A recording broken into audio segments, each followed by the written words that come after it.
this session would be pretty much simple. I'll take some of the questions, so I will be looking down on my phone, getting the questions from the chat and other sources. And I'll also ask my panelists questions so that they can weigh in their thoughts on some of the issues we'll be discussing. Then the floor will be open for our local audience. Anybody that has got questions, just let us know. All right, Mr. Isiaku, you've got lots of questions from everywhere. And the first, Mr. Lovin has just asked, why Islamic banking? So the title of this session is Leveraging Alternative Financing Model. We are looking at Islamic financing model, and we are going to look at some of the models that Mr. Zakari from Abu Dhabi proposed during his presentation. So we start. Why Islamic?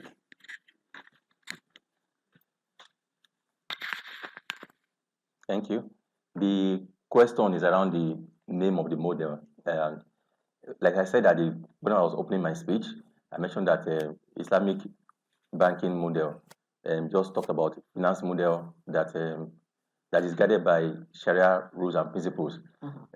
Often when people hear about Sharia, and they think about extreme, cutting hand and all similar issues and so on.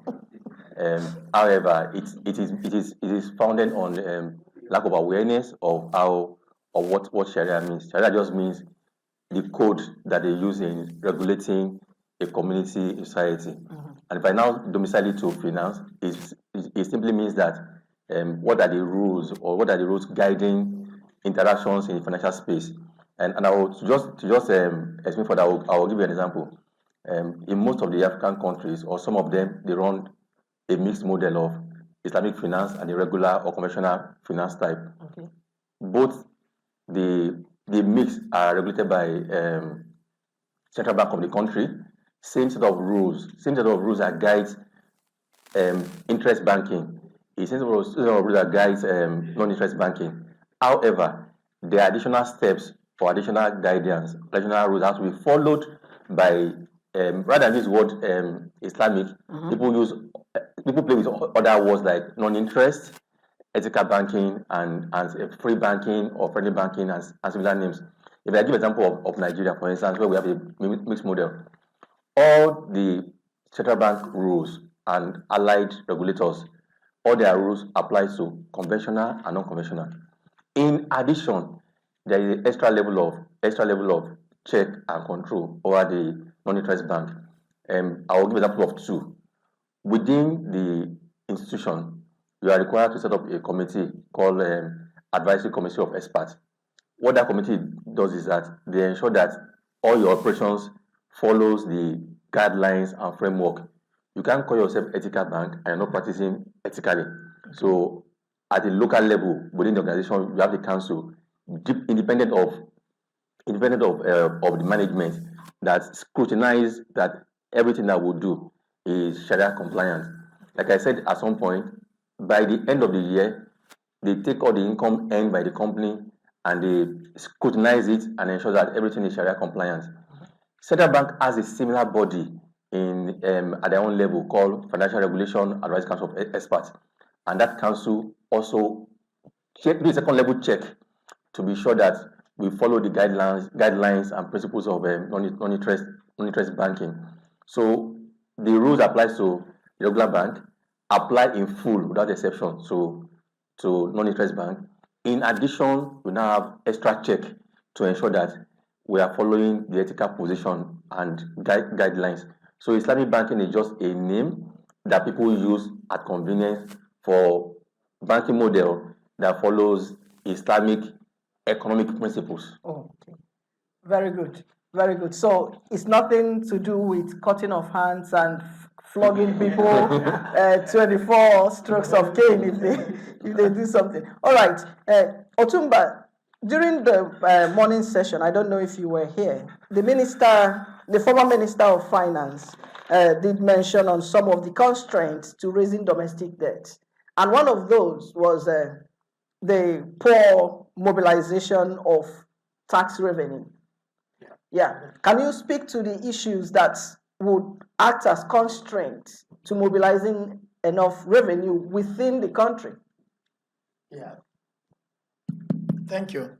The problem with Nigeria is few people are paying taxes. Okay. And we don't have, people think there are many taxes. There are actually fewer taxes. And the current administration is even trying to reduce the number of taxes that Nigeria will be paying. Sorry. But the problem Can you hold is- your thought yeah, there yeah. before? So fewer taxes. Fewer taxes, yes. No. I hear a lot of multiplicity of taxes. But within the current administration, the All new right. administration, wants to reduce the number of taxes. Okay, that's Yeah, good. but only few people are paying taxes. Okay. That's the problem. Of course, the taxes we are saying are going to be fewer. You know, the Manufacturer Association of Nigeria, the Chamber of Commerce and others, they've been complaining of multiplicity of taxes. Yeah. But what we should be doing now is to take advantage of cross-border transactions, take advantage of digital transactions, which are generating a lot. Okay. In June this year, digital transaction alone recorded about 44 trillion naira worth of digital transactions. These are areas we should be focusing on. And then we should also increase the tax base of people paying. If people are paying their taxes and there is less of evasion, then we'll have more money to help government to finance its projects, and both within the subnationals as well as the federal government. Oh, that's excellent. Yeah. Do you know I don't know if you have answer to this question actually, but that's coming from me, not from any online. So do you know why people are hesitant? What could explain the hesitancy in paying taxes? Yes, I'll talk about Nigeria, but I also think the same thing applies in other countries. Okay. People feel that they are not actually getting the value of what they are paying for. And that involves transparency. But in the last few years, governments have been trying at the federal, but I can say more about Lagos State, to automate their processes, automate what people are doing, what they are doing in government, in order to promote transparency and accountability. And in doing that, people will now be seeing their taxpayers' money working for them. Excellent. Yeah. I don't know whether you remember some years ago during Fashola administration in Lagos State. It does a quarterly review, updates with people, local community, what they've done, the roads they've done, the projects they've done, and so on and so forth. So people at that point in time were saying that, yes, money was being gotten from them in terms of tax revenue, but they were also seeing what the money was being used to do. I think that would be something that could be replicated by other state governments and even at the federal government level. Yeah. So transparency, leveraging technology, yes, so that people can see where their tax money is being spent. It's being spent. Yeah, I think so. That would encourage more people, industries, organizations, individuals paying tax. Let me bring in our online panelist, Mr. Amru. The presentation was very insightful. Very, very insightful. In fact, one of the takeaways for me, can he hear me now? You see, good. Yeah, I can hear you. I can hear you. Very good. One of the takeaways for me is the fact that an iPhone with a value of $1,000, it's worth 9 barrels of crude oil. Can you expand more on this? Because this is quite mind-boggling. How does that work? You know, it really is, Dr. Shoma, because first of all, if you look at the components of the iPhone, you will find that much of it is actually coming from Africa. Correct. You know, whether be it the copper, whether be it the critical elements or the critical metals that are essential for an iPhone to work, and this applies to all the other electronics that we import. So we're exporting these critical metals and materials And what they are putting in it is really just intellectual property, which we don't lack, right? Because and testament to the fact that we have all this African brain drain, that's going, overseas and finding a haven there. So I think we have to kind of be cognizant of the fact that we are really selling our future generations short. We are basically, we're just importing without any demands. We need to demand. The dollars that we spend as Africans, this is very dear, right, to those who take it from us. So we have to also start demanding things in return, not just spend. This is something that China has done really well. They said that if you want to sell in China, you have to make in China. So I'm very encouraged by the recent development of the African kind of common free trade agreement that was recently struck, which will create a huge single market. This is an opportunity for us to say, okay, you know what? Now that we're one market, it's going to be, I think, a $3.something trillion in collective GDP, with a population of 1.3, 1.4 billion people. So we are as strong and as big as any other market. So we need to start kind of demanding and saying that if you want to sell cars in Africa, make them in Africa. If you want to sell mobile phones in Africa, make them in Africa. And now I think we have a window of opportunity, because with all the trade war that's going on between East and West, this is really like a godsend opportunity for us to be able to say, okay, you know what? All these factories that are actually leaving China, they can come to Africa. We have educated young population. We have all the resources that are needed. So come and invest in, let's say, a big electricity generating plant using solar power to power the factory that you're gonna put in Africa, because you're gonna sell to us and we're gonna buy from you. Yeah. So we have a lot of opportunities. We just need to kind of realize that our purchasing power is an asset. We've been consumers for a long time, but if we look at the glass half full, that's actually an asset. So China did it really well. We don't need to reinvent the wheel. We can just copy from them. And now the Saudis are doing the same thing. A lot of the GCC countries are doing exactly the same thing. So it's time for us to do the same thing as well. Good, excellent.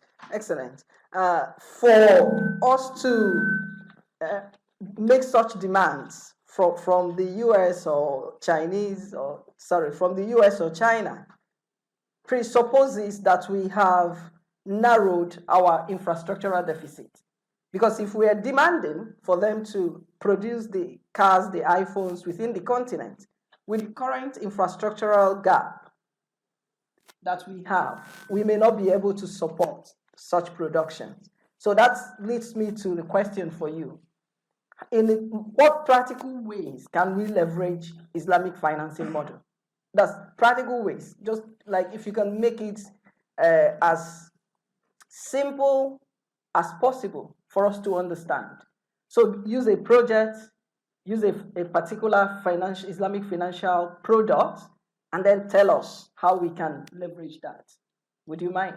Okay, thank you for the question. I would like to reference something that Amro said when he was presenting. If we look at our gap, we look among us as something we can never deal with. But if we begin to unpack this gap, for instance, you take the health sector. It's one area where we can easily break down into components. Really, government today cannot provide all that we need for the health sector. But we can begin to look at private-public partnership. And I'll give you an example. I know a group of doctors who fly into Lagos every 2 weeks because they run a clinic with special facility. And what we are talking, we're currently engaging them and want to help them to actually set up properly in Lagos. Wow. They just got a plot of land, about 4,000 square meters or thereabouts, where they want to build and then bring in the equipment. And there are a lot of diaspora. And that was when, yesterday we were talking about diaspora remittance. Remittance is not really the word. Remittance is for consumption. But diaspora wants to invest, but they need the right channel through which they can invest. these are a group of doctors, like I said, coming to invest in Nigeria. And what we are doing is look at their seriousness, what are they putting on the table, and then support them to set up. And there are pockets of them like that that want to invest in.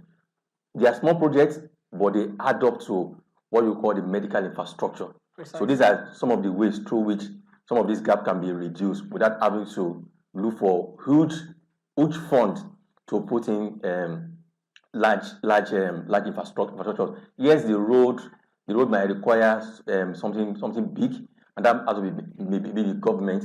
But other areas of power, that people going into rural electrification, they don't need the kind of money that governments are looking for. Little pockets of funding can help. And we're currently also funding a project somewhere around about number 22 states, where they're trying to give people who have zero access now power through independent power solutions like gas and similar solutions and so on. So I think that we can begin to look at this shortfall in a manageable bit, and not Islamic banking model is able to support those kind of projects that help society to prosper and progress. Yeah, that's excellent. Oluwatoyin Bello is asking, what happens when there is no profit to share? And that's the risk of going to business. It's either you make profit or you make a loss. Okay. However, if the project has been properly appraised to ensure its viability before you go in there, more often than not, you would realize profit might not be up to the amount expected. However, there is risk in every project. It might fail, it might succeed, but the drive is that you have more success than failure. So at the end of the day, you still have a net gain. Net gain.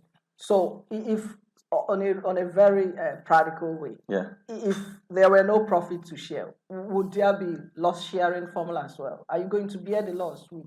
Depending on the nature of country, the answer is yes. Like I mentioned during my session, where you give financing to a company, and based on the cash flow projections did not play out the way envisaged, and they couldn't pay at the time you expect, they'll be giving technically holiday period where they don't pay anything. During that holiday period, we are rewarding or giving profit to fund providers. Somebody has brought in tenured funds for 90 days, expecting a rate of return. You have to give a return to the customer. Meanwhile, the person that's taking the fund is not bringing in any fund at that point in time. So you share in the loss invariably, and that's the nature of the model. You take part of the loss of the business. Yeah. Thank you very much.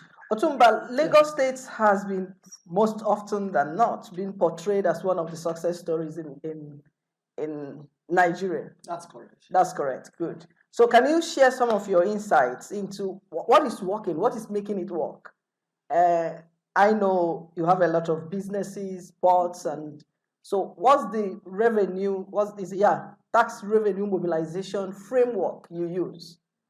Maybe it could be replicated. The first thing that we did way back in 2005 was to take out the internal revenue service out of the civil service. Okay, sorry, use the mic so that they can. Was to take the internal revenue service out of the civil service structure. This was as far back as 2005. 2005. Wow. So that we now gave it autonomy. Okay. And since that time, it's been run like a private sector organization. So with its associated efficiency, less of corruption, with innovation, creativity, and a lot of encouragement for the staff, And therefore, that has helped a lot, in trying to plug loopholes and for people to think out of the box. Yeah.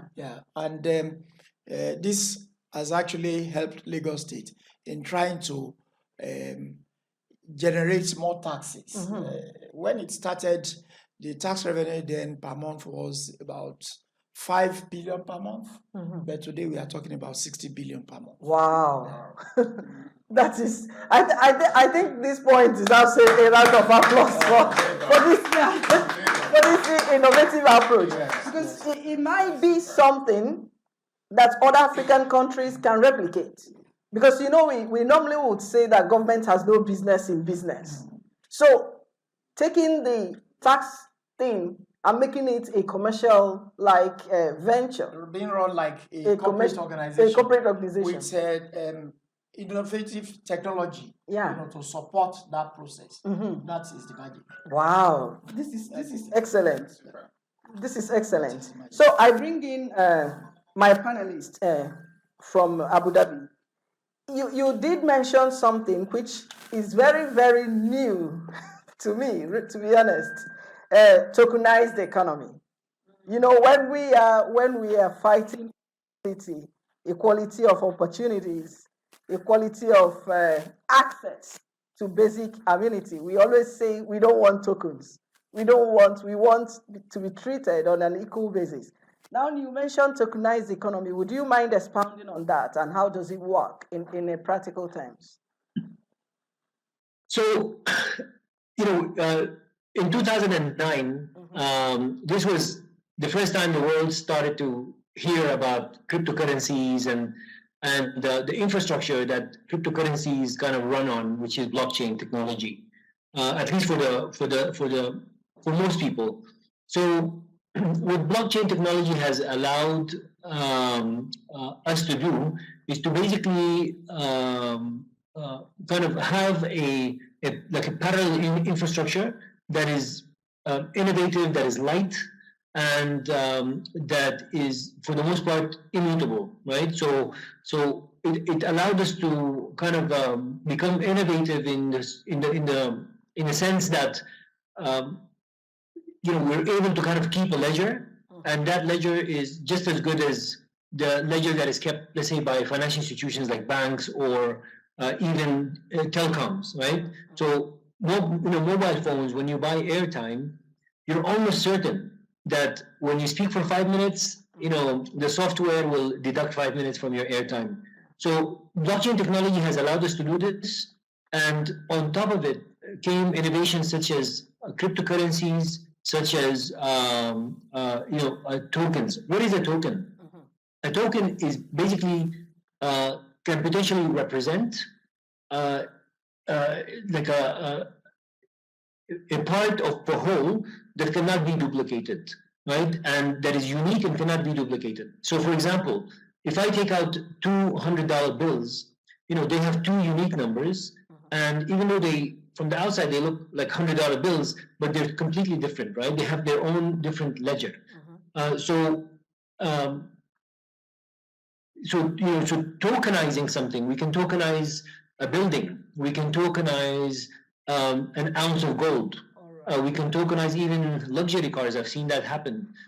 So this particular economy, the advantage of it, this tokenized economy, will democratize at least the opportunity for social mobility.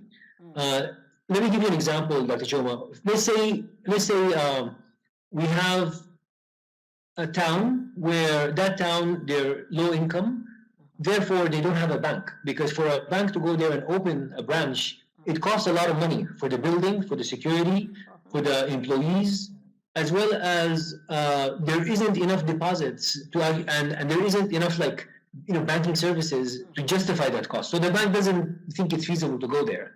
However, you have a lot of people who maybe they sell like maybe fruits or vegetables. They can save a little bit of money every day. But the problem is, because they don't have a bank, they're unbanked, and therefore they don't even participate in the economy. And therefore, if they have a little bit of savings, because they don't count, nobody knows about them, they cannot go to the bank and prove that they have good credit and they have savings and they've been saving consistently, and therefore they cannot get a loan, and therefore they cannot get social mobility, right? They cannot expand. Yeah. But a tokenized form of kind of like banking and finance, you don't even need a branch. It's branchless, and that's why we've seen all these startups who are in fintech. They're attracting all these hundreds of millions of dollars. This is never heard of before in Africa. So and this is the case throughout the world. So tokens can potentially bring a lot of people into the fold of being banked, and therefore the country can can measure them. They can collect more taxes. Speaking of taxes, Yeah. I think Nigeria has a tax, they call it like tax burden of like 5.7% only, which is probably among the lowest in Africa, as compared to, I think the average in Africa is about 19 to 20%. OECD countries is about 33% of GDP, right? So Nigeria only 5.7%, which is a big problem. So if you bring a lot more people, from from being unbanked to being banked with a very low cost, that will help also the overall economy. And I just want to say one thing quickly regarding, you asked a very good question. Why do people don't pay taxes? Yeah. Right? So I met the author and the journalist Robert Fisk. He's a legend. He used to write for the Independent newspaper. He has a very famous saying, and I asked him about it. So his saying is that he went to some countries, some emerging market countries, poor countries basically, and he noticed something, that the streets are very dirty, but the homes are very clean, right? And I'm sure this is familiar to a lot of people. Like our homes are super clean, but the streets are dirty. And he said he found out that the reason why that's the case is because people feel that they own their homes, but they don't own their countries, right? So, as soon as people start feeling that they actually own the country, the government is working for them and they're doing things for them, you will see the tax burden will start going up by itself, because people will actually appreciate that and people want to do the right thing, right? So if that's maybe like an advice, I guess, for like government officials, try as much as you can, make people feel like they own the country as well, and they will do the right thing by the government and by their country. Yeah, that's excellent. That's excellent. So it's a question of lack of national consciousness and the common good theory. So we Yes. don't feel like we are part of our country. We don't own it. So it's a problem. But before I let you go very quickly, can you speak to this something you mentioned during your presentation? You say it's a resource-based bond, right? Yeah. It's resource-based bond. I saw Zambia using floating a 750 million copper-backed bonds in 2010. So how does that work? And who were the investors, if you have an idea of who those people were? Because from my own understanding, the interest rates or coupon from these bonds will be financed via the copper, right? Yeah. Is that how it works? Yes. So can you talk us through how that has worked for Zambia? Yeah. So basically, Dr. Chuma, let's say, for example, let's say Nigeria has oil, they export oil, but they want to finance a certain project, so they want to sell the production of oil maybe 100 or 200 days in advance. So what they do is they issue those bonds backed by and guaranteed by the production of oil. And what they would do is they would say to the buyers of the bond is that we will sell you the oil spot price minus X%, and usually that X% it comes out to less than the cost of the traditional bond. So it's good for everybody. And meanwhile, most likely it's a commodity trading firm, one of those multi-billion-dollar ones, or maybe it's a country that is a consumer of oil that wants to secure that amount of oil. Like, for example, India is a net importer, and they will be willing to finance that project in return for guarantees that they're gonna receive that oil in due time, whether be it in multi tranches or maybe daily or weekly or monthly until the amount finishes. That's done in all the commodities. And you mentioned copper. As I said, copper was just declared by the U.S. as a critical metal. Look, I just read an article that was published in Forbes magazine. I think I sent it to my good friend Obom. It was about critical metals and how critical metals will be the next battleground for dominating the world economy. Between the big powers, especially China and the U.S. So, and this is an opportunity for us because right now, metals and critical metals in particular, and copper is one of them now. Yeah. That will demand a premium, right? So for a country to be able to secure a large amount of copper in advance, they will definitely pay a premium for that in the form of like bonds. So that's basically an area we can take advantage of. Oh, that's good. So for Islamic financing in Siaka, we understand the power of SMEs, small medium enterprises, in driving economic growth in any nation.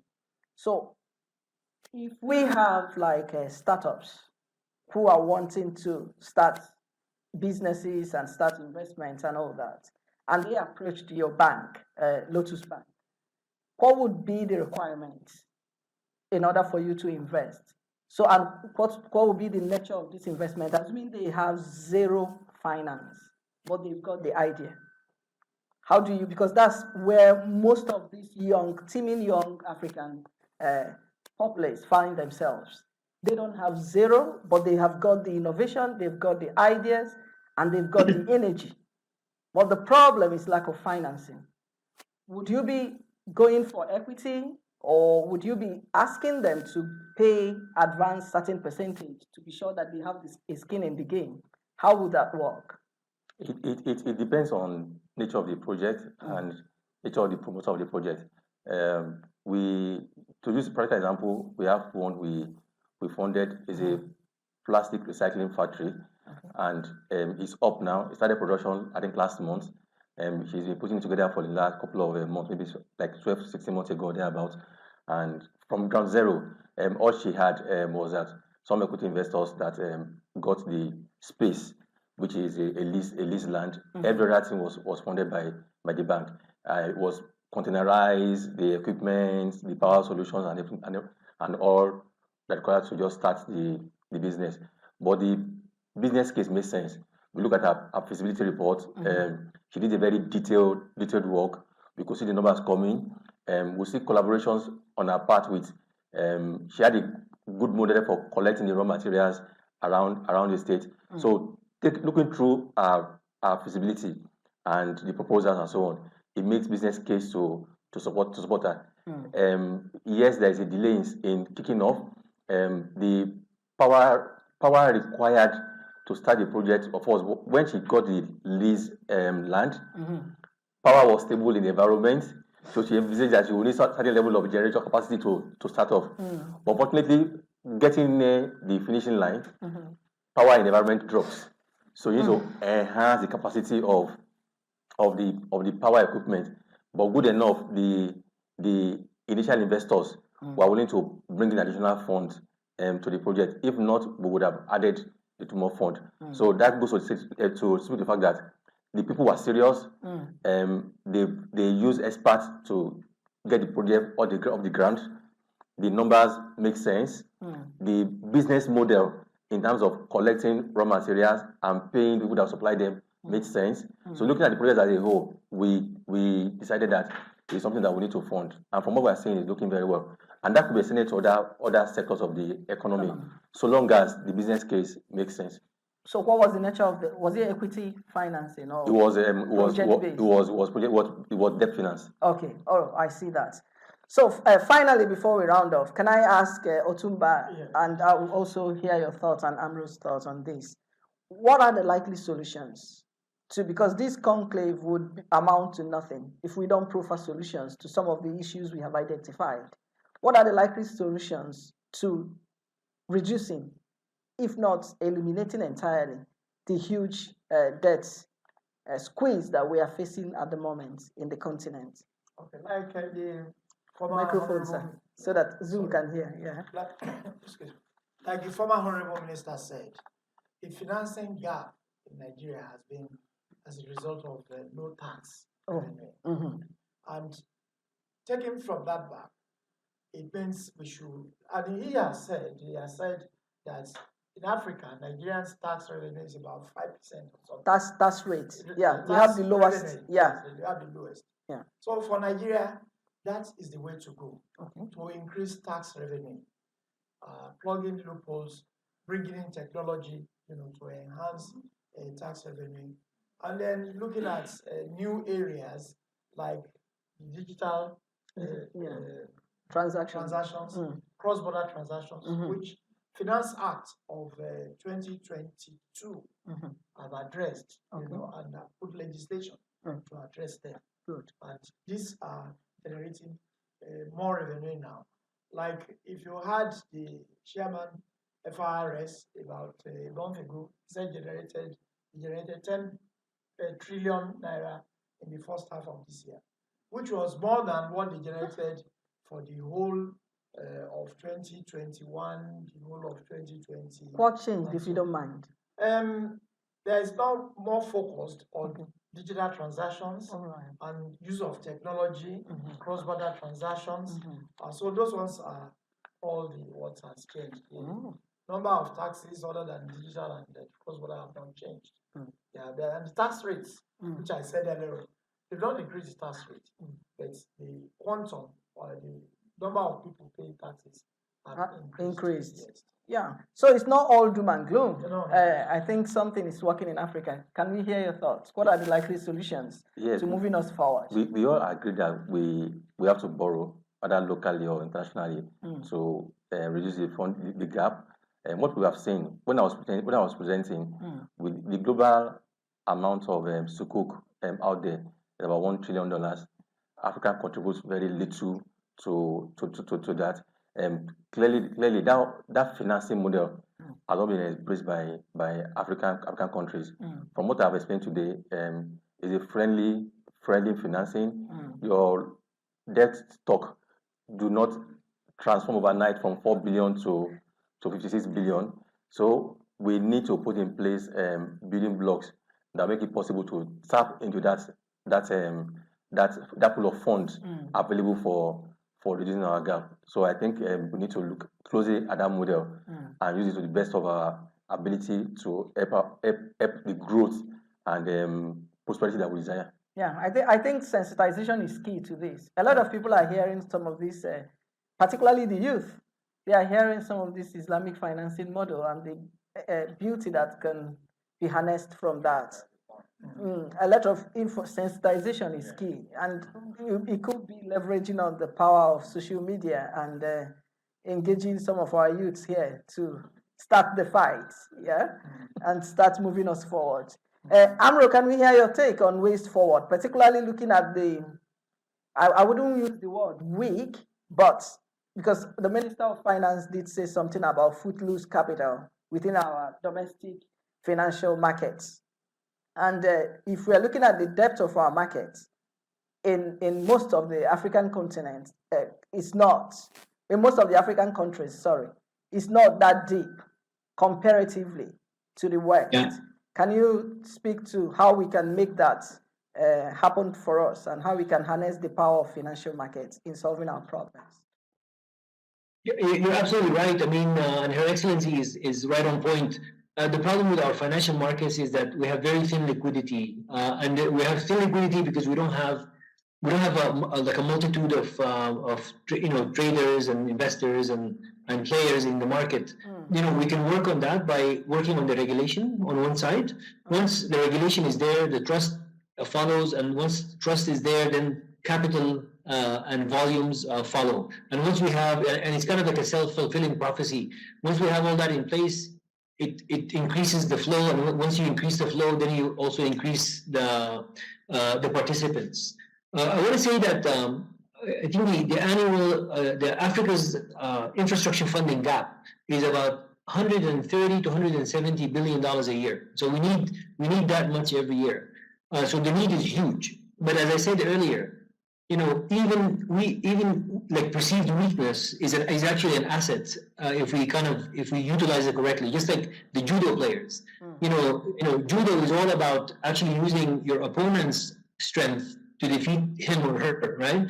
So, we're a huge continent. We're young in terms of demography. We're also lacking in infrastructure, right? So that perceivably is a disadvantage. However, if we look at the rest of the world, we find that it has matured. It has matured in terms of an age, not just matured, but aged in terms of demography, China is getting older before they're getting richer.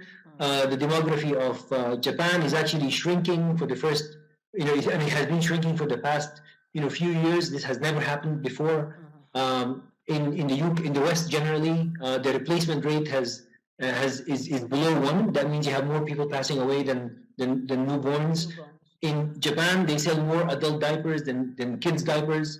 Even in the GCC region, the infrastructure has been done, right?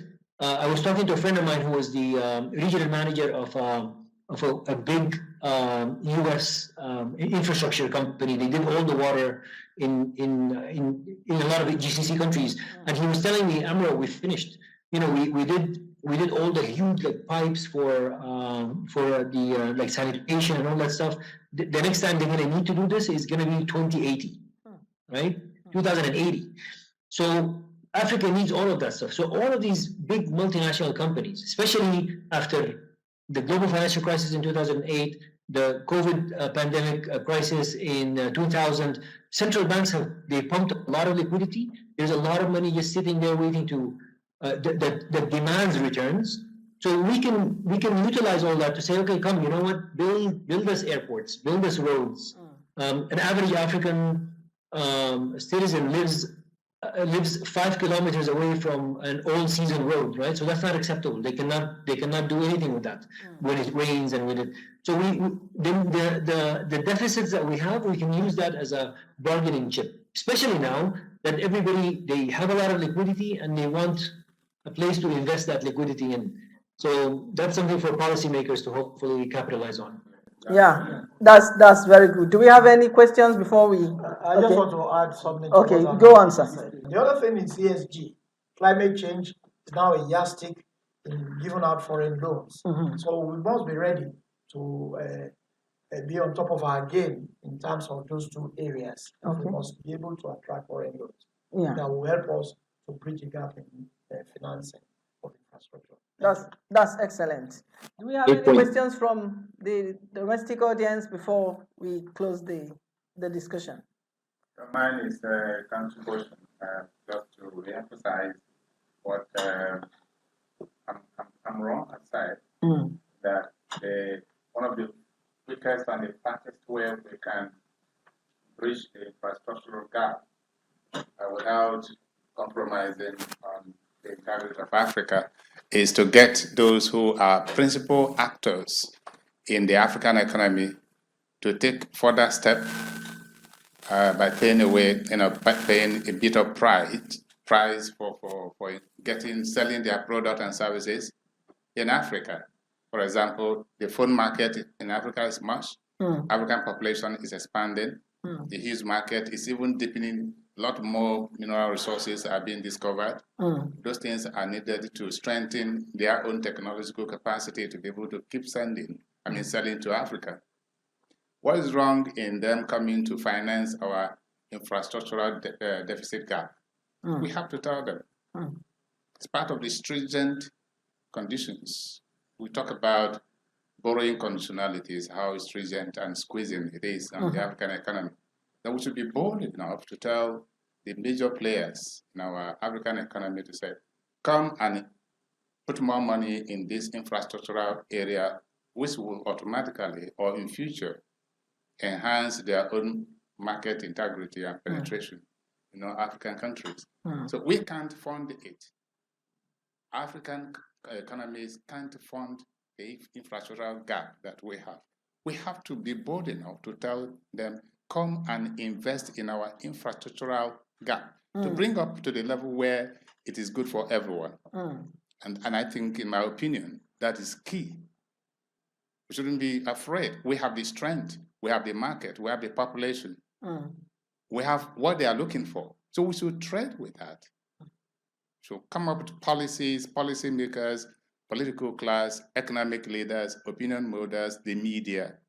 Draw attention to this. You got to, be a participant in funding the infrastructural gap. It's for the good of everyone. Yeah, I think it's a win-win for everybody. Oh, somebody is raising their hand. I have a question. Okay.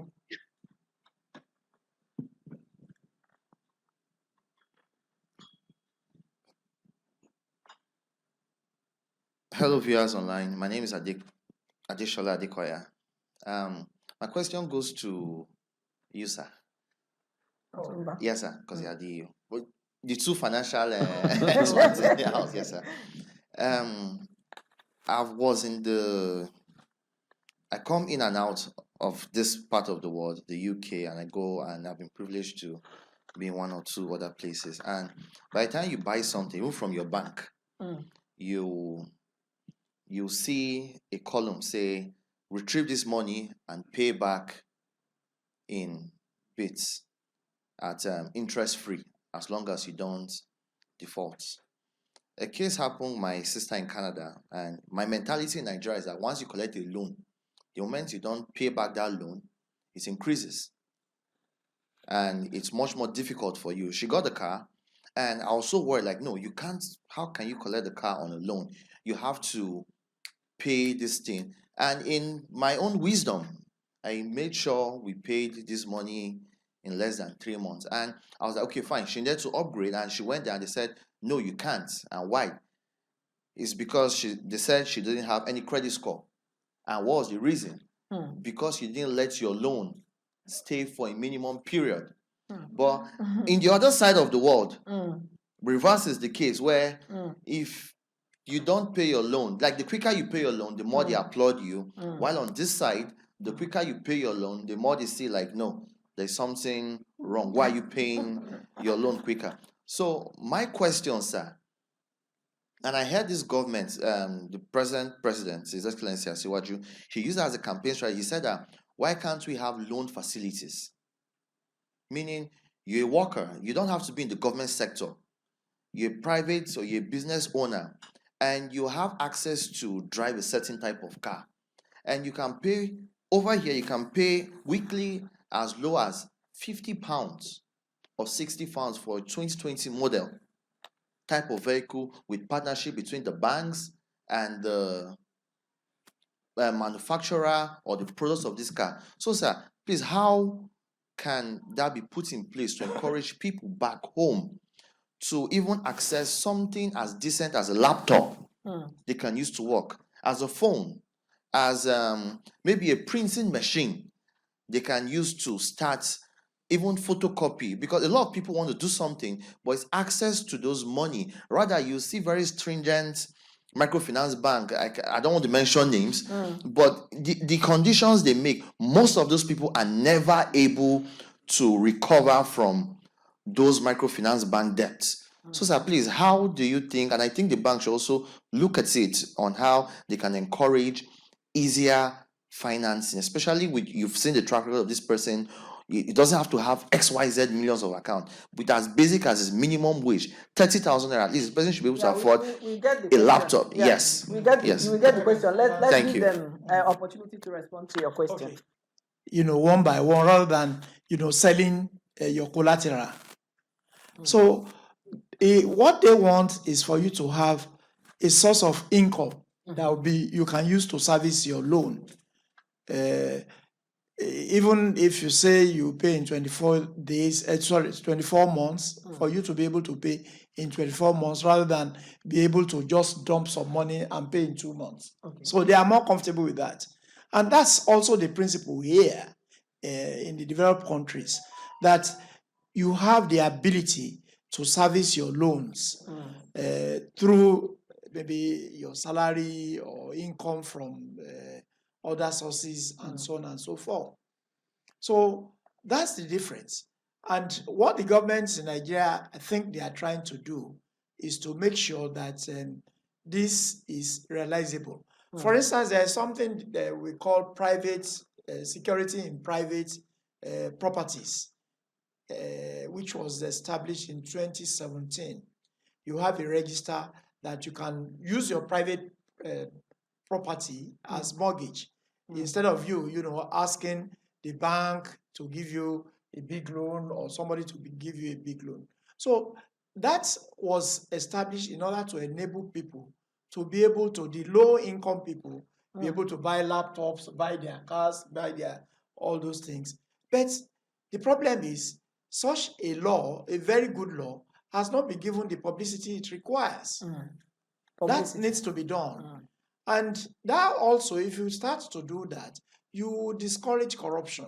Corruption of, I can buy a car of 60 million and just pay.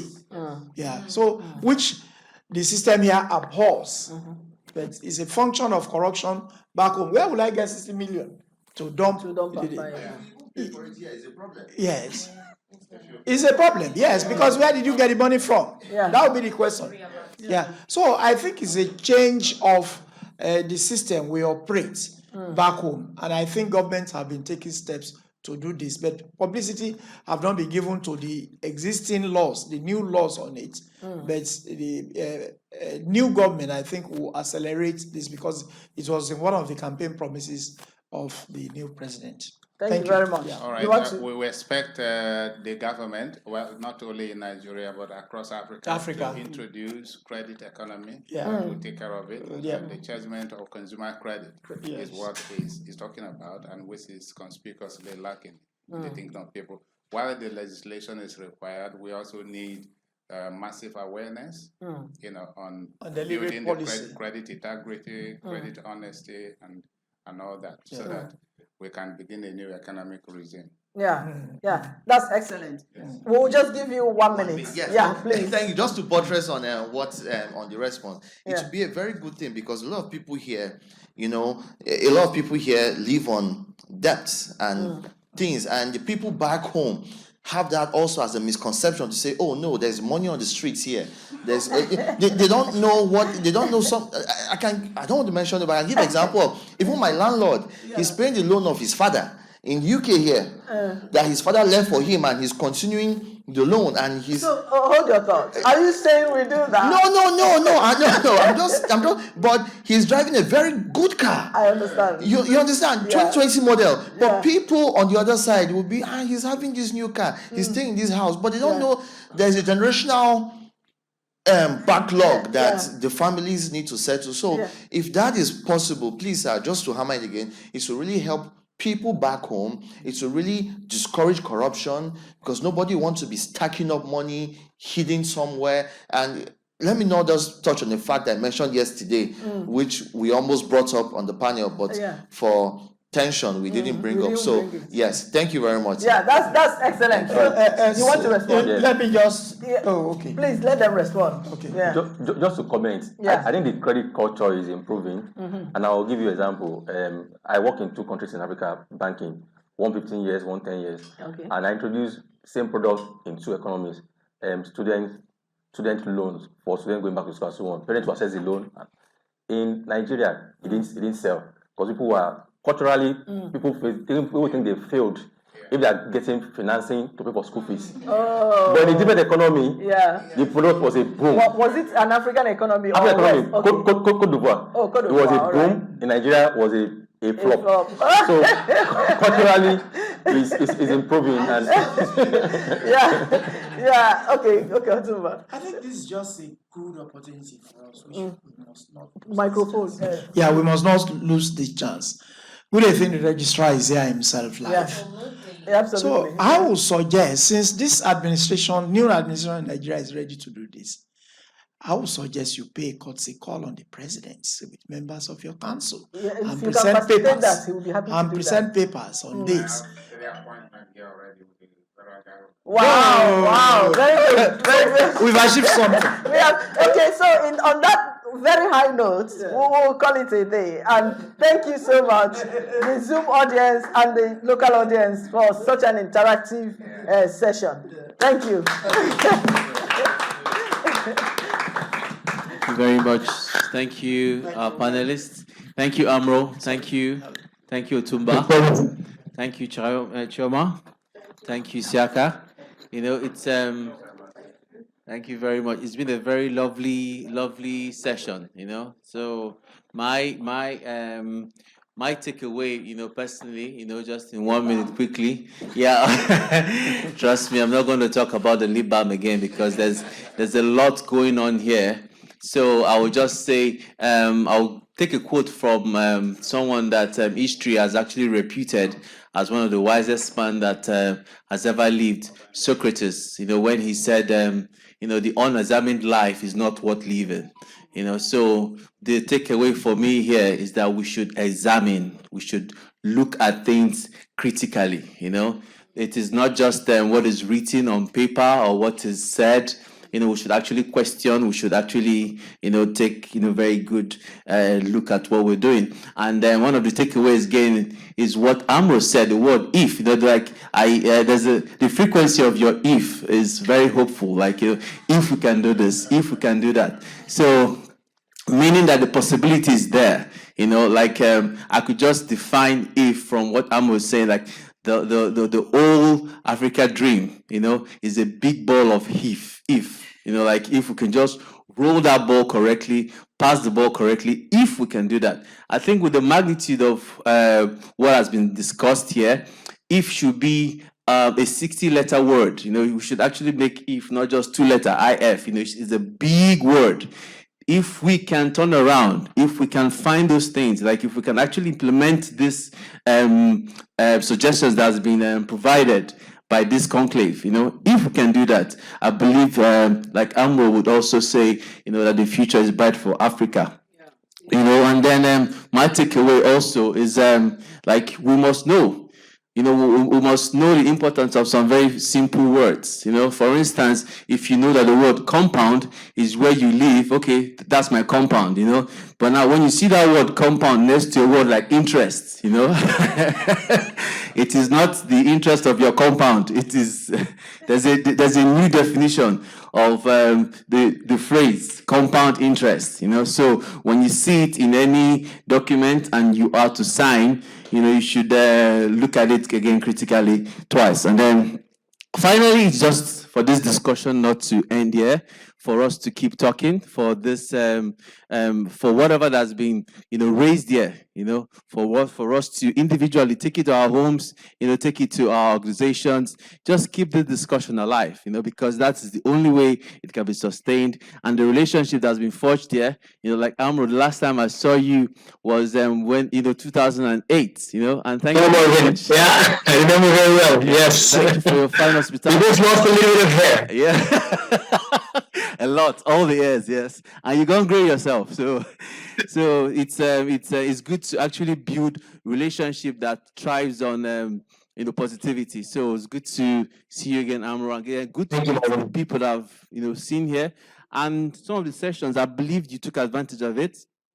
The networking sessions, keep the relationship going. Just keep talking and then keep doing those things that will bring it to a positive conclusion for the African states. Once again, thank you very much to our sponsors. I salute each and every one of the organizations. Salute you for all the online community as well. I give you guys praise for joining us. So the certificates, there should be certificates, but some of us, are not here, different reasons. So I believe we'll send certificates to participants in the near possible future. I'm sure like tomorrow or so, but by Monday you should get it. Then I would like to call on Mr. Obunemewafo, Doctor, so many hats. But I believe he should now give us the vote of thanks and bring this conclave to an end. Thank you. Thank you very much. Thank you very much, my very good friend, Mr. Marvin. It has been a wonderful 2 days of interaction, brainstorming, and insights provided by experts, academics, captains of industry, very, very illuminating minds. I want to thank everybody for their contribution to this conference. And I want to say that at this point while we are rounding off, something important has to ring in our minds. We have brought out some of the most illuminating ideas and fantastic concepts that can help move our continent forward. It is now time for us to start thinking about the implementation strategies to actualize these ideas. And I will tell you that I am very optimistic and very hopeful. The story of our continent is not just doom and gloom, like Dr. Chioma said. We have had some real examples, practical solutions that came out of a similar conference of this nature that created great results. It's important that I tell you this 2-minute story. In 2019, we had a conference of this nature. Well, not of this nature, this is a maiden edition, a conference in Glasgow, Scotland. And we had representatives from many African organizations. And in the hall was the vice chancellor and the pro-chancellor, that's the chairman of governing council of the second largest university in Africa, that's Ahmadu Bello University. I dare to call names because this is a fantastic story. So at the end of the conference, based on some of the things that were said and solutions that were proffered, the vice chancellor and his pro-chancellor called us apart and said, look, if I invite you to my university to come and implement some of these models and some of these ideas, will you be willing to come? We gave an answer, yes. To cut the long story short, when we were discussing in his Hilton room, I told him, Prof, this is an opportunity for us to prove that in our lifetime, that children of nobody will graduate from Nigerian universities, particularly your university, and will be able to get jobs, high-paying jobs in multinational companies, high-profile companies, without knowing anybody, without having this letter from one senator or one general. We agreed to it. We went to Nigeria after implementing a 6-month to 9-month project. And I tell you this, the people that were put through those programs, by the time the program ended, they were getting jobs. Oil companies, international companies were calling them and offering them positions before they did their youth service. You know, in Nigeria, you have to do youth service, and it wasn't going to be a legal thing for you not to do and work. So what they did was to engage those graduates as corpers and pay them as international expatriates. It wasn't long before he left office.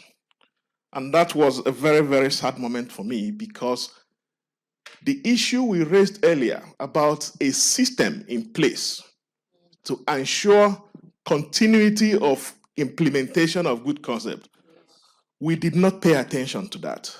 We were carried away by the success stories. I mean, you can't imagine how excited the man was when they were sending some of the messages and he was reading them, and both of us were at the point of shedding tears on how grateful those students were that this man, this system we created, this program we ran, made their lives and had opened their. A lot of them are now in oil companies, some of them are outside the country, and we still keep in touch. One of them moved from ABU to MIT, is now in Saudi Arabia where they're paying him $25,000 a month. Oh yes. So this is a source of hope for someone like me that tells me that after this conference and we put our feet on ground and start designing implementation strategies, we are going to realize a lot of the ifs that my friend of a long time, Amru, had been mentioning. Those ifs will become when. On that note, I would say that we are very grateful to the organizers of the conference. I'm standing here on behalf of International Partnership for Africa Development, IPAD. That's just one part organizer. The next major organization is the Nigeria Institute for Credit Administration, National Institute for Credit Administration in Nigeria, chartered. They've done amazing jobs to make this come true. I must mention specifically the contributions and the efforts of Professor Chris Onalu, who is the registrar of NICA. I haven't seen someone more passionate about issues he believes in, more than what I have seen in him. And it's part of that passion that had led us to concretize this conference. Secondly, I must commend the efforts of Dr. Chioma Nwafo. If you want to know how easy or how tough research is, go and try it. Okay? She has put in tremendous amount of work in this, both admin-wise and in the research. It's been a very wonderful time of excavation of information and data to illuminate our minds about our continent. There are other partner organizations, the London Postgraduate Credit Management College. They're very, very pivotal in this. You have the Diaspora Africa Women Support Network, Dawson, Glasgow. Chioma is also the executive director. Thank you very much for immeasurable contributions you have made to the success of this conference. And to our sponsors, Taj Bank, Unity Bank, Lotus Bank, Felak Group, SIDAF. All of you have made great financial and the other contributions in different resources. Yeah. So thank you very much for all the ways we have supported this conference. And the secretariat in Glasgow that was headed by Dr. Madina. Thank you very much, Dr. Madina. I was talking with someone and he was asking me, I said, don't worry, she's an African at heart. Madina is very wonderful to work with. I want to thank the speakers. Dr. Jeff Ngene, who spoke from the Stockton Hatcher School of Business at the Mercer University of Georgia. He spoke by 10 o'clock yesterday or thereabout. So if you can imagine what time it was that he had to wake up in order to do, that's a very great African spirit. I know he's not connected now, but our special thanks to him. I want to also thank our very dear own Dr. Zainab Shamsuna Ahmed, our ex-minister for finance, who also had to sacrifice some comfort because she's now in New York. And she had to speak to us at the time she did, which means she woke up very early to be able to do that.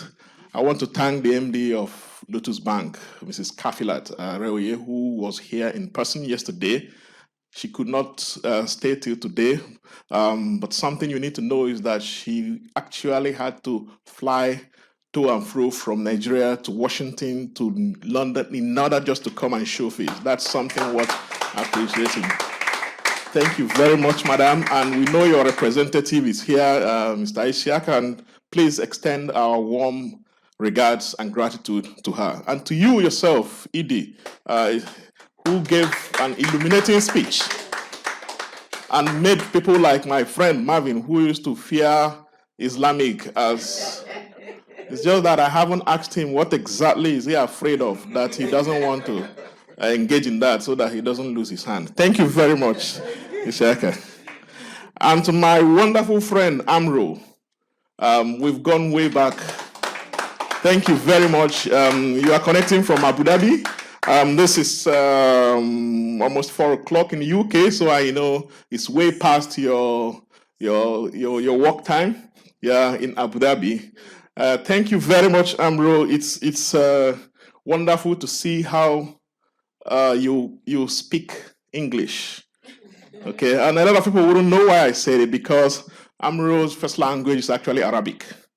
So he features very prominently on CNBC, but it's CNBC Arabic. It's one of the most frequent features in CNBC and Forbes. So he writes in Forbes magazine, Forbes Middle East. So it's amazing to see how he can be fluent in both languages, in Arabic and in English. When we were getting him on board, I hope he speaks well to the audience, but he's a great speaker. Yeah. By the way, the first time we went to the Taj restaurant, he was the one that took me there to go and taste that. So I still remember. Thank you very much, Amro. The next time we're going to have this conference is going to be in the next 1 year. We are supposed to announce the venue and the location here. And I will leave that to a communication that comes to each and every one of us. We don't want to say something and start giving you a change of venue. I have reserved my latest thanks to every other person that I've not mentioned. The participants. One of the most valuable things we have is not money. It's not any other physical resources. It's the time. And more importantly, people who are on the internet, the Zoom audience. It's a display of discipline for someone to connect and stay true. And I've been watching the participant number. It hasn't flickered a bit. So people have been there and they are engaging. To the Zoom audience, I want to say thank you very much. Thank you very much. And for those of us who are in-house here, I want to thank particularly Otumba Akindoheti for bringing in your wealth of experience in the industry to come and freely share it with us. And to all of us in the room also, I see my very good friend, Romain, is also here. Landry, thank you very much. And last but not the least, my friend Marvin, the lip balm philosopher. Thank you very much for moderating these sessions. We express our immense gratitude to all the people, the camera lady, the guy on the IT side of things. Thank you very much. Thank you very much, and may God bless all of you. We hope to see you again in the next conference. Goodbye.